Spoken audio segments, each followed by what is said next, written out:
मैंने मिकी माड़ा कोई सारे पहले बच्चे ने रोला बनता माड़ा कोई बंदा नहीं खलता धियां भैनां सारे ने कोई खलिया कोई बंदा नहीं खलता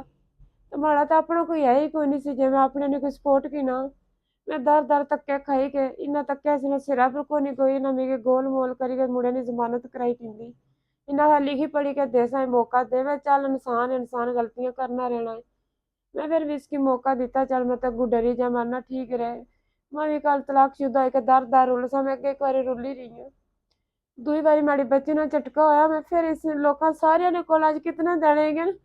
मैं बाहर सेनी पी राती मैं खादमा बाद कुछ कुड़ी ने कार सुती हाँ उस पहली रात मैं रोडा पर सुती हाँ अज रात माड़ी कुत्थे गुजर सी मैं पानी ने नाल मकान मकान नहीं लभना पे समान रखी के बैठी हुई हूँ मिगी सिर च पानी की जगह नहीं लभनी पी मैं बच्ची किनी के रोडा पर दर दर धक्के खानी है मिगी मकान लभी जाए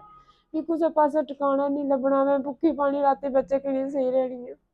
बाबू भाई जरा कनास रोना क्या पूरी गल दसो अपनी स्टार्ट क्या मामला क्या रोला मामला है भी इसकी सोच होनी चाहिए हमारी बच्ची चल शादी किस ने की थी उसका नाम क्या है सब कुछ मामला क्या है दसो उसका नाम मोहम्मद असलान है न्यू टाउन ना रहने वाला है ठीक है उसका किदा उसका कि तो उस पहले की थी ज्यादा तो उसकी मैं अपनी अखा नाल तकी के फिर अपनी भी बच्ची नाल सुतेली बच्ची नाल जुलसी ज्यादा की है कीती सी मैं आप मौके पर तकी किंदा सी ते माड़े ना कोई बड़ा बंदा ही ऐसा नहीं सिखलता जड़ा मैं किस राह पर लाया माड़े ना कोई खलिया डरा ना मैं हमारी दुश्मनी पैनी पीना ने सारे फैमिली माड़े अगू मगरू होएगी राजीनामा दे असा ताड़ी गल मुकासा असा ताड़े सिरा पर हाथ रखसा मैं इसनी फैमिली ने आहे लगी कि राजीनामा करी दिता अगर तू कहता सबूत अदालत देसा एक मौका दे मैं चल ठीक मिगी लिखी के दो मैं तुसा मौका देनी आ इन्ना वकील ना मुंशी सी उन्हें भेजिया थाने जिले पहले रोले डकया रहा लिखवाने वास्ते इसने कलफ बयानी ते थाने वाले आया भी इत्थे हलफ बयानी नहीं लिखवानी अदालत उसी उत्थे लिखवाया जे जरा ये सतना बाप है इस कितने साल की बच्ची ना होगी किता 7 साल की बच्ची ना 7 साल की बच्ची ना आहो उस बच्ची ने क्या नाम नूर फातिमा नूर फातिमा एवें दसो भाई तुसा बेसिकली रहने वाले केड़ी जगह ने हो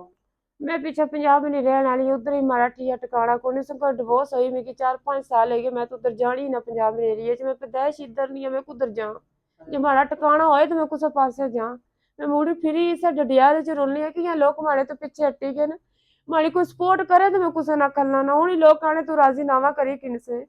मैं एक राजीनामा ना करनी पर मैं कुछ छत ते देना कुछ सिर च पानी जगह ते इस मुश्किल देना वक्त तुम क्या समझा के जेड़े सारे अकल तो नाल सुना जो छोड़ी गए ना आज कोई भी माड़े नाल नहीं है तो गुर्बत कितनी बुरी चीज है बहुत ज्यादा ही मैं बच्चे कहीं रोडा पर आई गई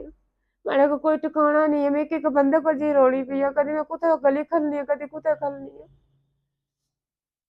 उन्हें भी दसो जेड़े हमारी वीडियो तकने पे टिकटॉक पर जेड़े बरतानिया अंदर लोग बैठे हुए अगर उसकी मदद करन कोई कारशार बनाई देना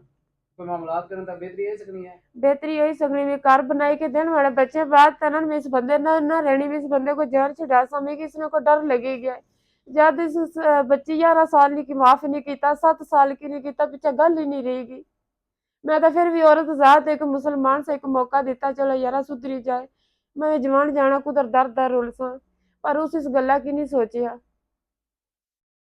बिल्कुल जी तुसा वीडियो तकने पे ते बेचारी बड़ी सरपोश है इसने हालात बड़े खराब है ते सारे भैन भरा रली ते इसकी मदद करो ताकि जरा ने अपना घर को बनाई सके अपनी बच्ची की मदद करी सके